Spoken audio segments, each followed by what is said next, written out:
పరమాన్నం మనం ప్రతి మెయిన్ పూజలో చేసే పరమాన్నం చాలా టేస్టీగా క్రీమీగా రావాలి అంటే ఈ రెసిపీ చూడండి. ఇది మా మమ్మీ స్పెషల్ రెసిపీ అండి. మేము ఒకసారి శివరాత్రి రోజు ఈ పరమాన్నం గుడిలో పంచాము. అప్పటి నుంచి టెంపుల్ మేనేజ్మెంట్ ఎప్పుడు మా మమ్మీని తీసుకురమ్మని రిక్వెస్ట్ చేస్తూ ఉంటారు. మేము కూడా అలాగే తీసుకెళ్తాం.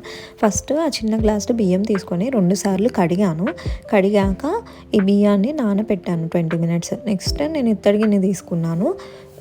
అండ్ ఇప్పుడు సేమ్ బియ్యం తీసుకున్న గ్లాస్తో 2 గ్లాసులు వాటర్ తీసుకొని పోసి కొంచెం వాటర్ బాయిల్ అయ్యాక పాలు, నేను ఫుల్ క్రీమ్ ప్యాకెట్ హెరిటేజ్ది తీసుకున్నానండి. మీకు ఒరిజినల్ గేదె పాలు కానీ ఆవు పాలు కానీ దొరికితే అవి వాడచ్చు. లేదంటే మిల్క్ ప్యాకెట్స్లో అయితే ఫుల్ క్రీమ్ మాత్రమే తీసుకోండి. అప్పుడైతేనే చాలా క్రీమీగా ఉంటుందన్నమాట మన పరమాన్నం. తీసుకొని యాడ్ చేశాక పాలు ఒక పొంగు వచ్చే వరకు ఉంచాలండి. పాలు ఒక పొంగు వచ్చాక మనం ఒకసారి ఆ క్రీమ్ అంతా కలిపి మళ్ళీ పాలల్లో కలపాలి. ఆ క్రీమ్ మాత్రం అలా వదిలేస్తే ఆ గిన్నెకి అంటుకుపోతుందండి, వేస్ట్ అయిపోద్ది. ఆ క్రీమ్ ఉంటేనే మనకి ఆ టేస్ట్ అనమాట. ఖచ్చితంగా ఆ క్రీమ్ కలపాలి.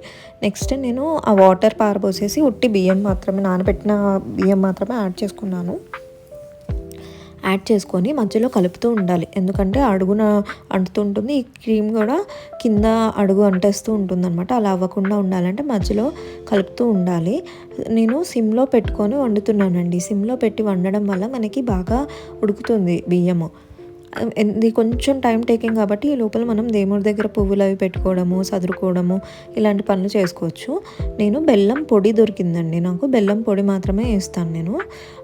ఈ బెల్లం పొడి సేమ్ మనం బియ్యం ఎంత తీసుకున్నామో అంతే తీసుకోవాలి. అది మీడియం స్వీట్నెస్ ఉంటుందన్నమాట. మీకు తీపి ఎక్కువ ఇష్టమైతే ఇంకొంచెం పెంచుకోండి, తక్కువ ఇష్టమైతే ఇంకొంచెం తగ్గించుకోండి. నేను తీసుకున్న కొలత మాత్రం కరెక్ట్గా సరిపడా తీపి ఉంటుంది. సో నేను పొయ్యి కట్టేశాక మాత్రమే ఈ బెల్లం పొడి యాడ్ చేశానండి, గుర్తుపెట్టుకోండి. పొయ్యి కట్టేసి యాడ్ చేసుకోవాలి. మనకి బెల్లం గడ్డ దొరికితేమో అది తురిమేసి కొంతమంది పాకంలాగా చేసుకొని వడపోసుకొని యాడ్ చేసుకుంటారు. అదైనా సరే పొయ్యి కట్టాక మాత్రమే యాడ్ చేయాలి. ఎందుకంటే పాలు విరిగిపోయినట్టు అవుతాయి ఒకవేళ పొయ్యి ఆన్లో పెట్టేసి మనం బెల్లం వేస్తే. నేను ఇలా బెల్లం పొడి వేసేసి మొత్తం ఒకసారి కలిపేసి పక్కకు పెట్టాను. ఈ లోపల మనకి నాన్ స్టిక్ ప్యాన్ చిన్నది తీసుకొని తాలింపు వేసేది, అందులో నెయ్యి యాడ్ చేసుకున్నాను. ఈ నెయ్యిలో మనం జీడిపప్పు కిస్మిస్ వేసుకోవాలండి. నేను జీడిపప్పు తినేసాను, సో లేదు, నా దగ్గర పుచ్చపప్పు ఉంటే అది యాడ్ చేశాను. బాదం పప్పు, పిస్తా పప్పు కూడా వేసుకోవచ్చు. కాకపోతే నా దగ్గర సాల్టెడ్ ఉన్నాయి, సాల్టెడ్ వేయకూడదని ఈ పుచ్చపప్పును కిస్మిస్ వేసానండి. వేసాక కొంచెం కిస్మిస్ పొంగినట్టు అవ్వగానే పొయ్యి కట్టేసి ఈ నెయ్యి మొత్తం డ్రై ఫ్రూట్స్ అవన్నీ మన పరమాన్నంలో వేసుకొని దేవుడికి నైవేద్యంగా సమర్పించుకోవడమే అండి.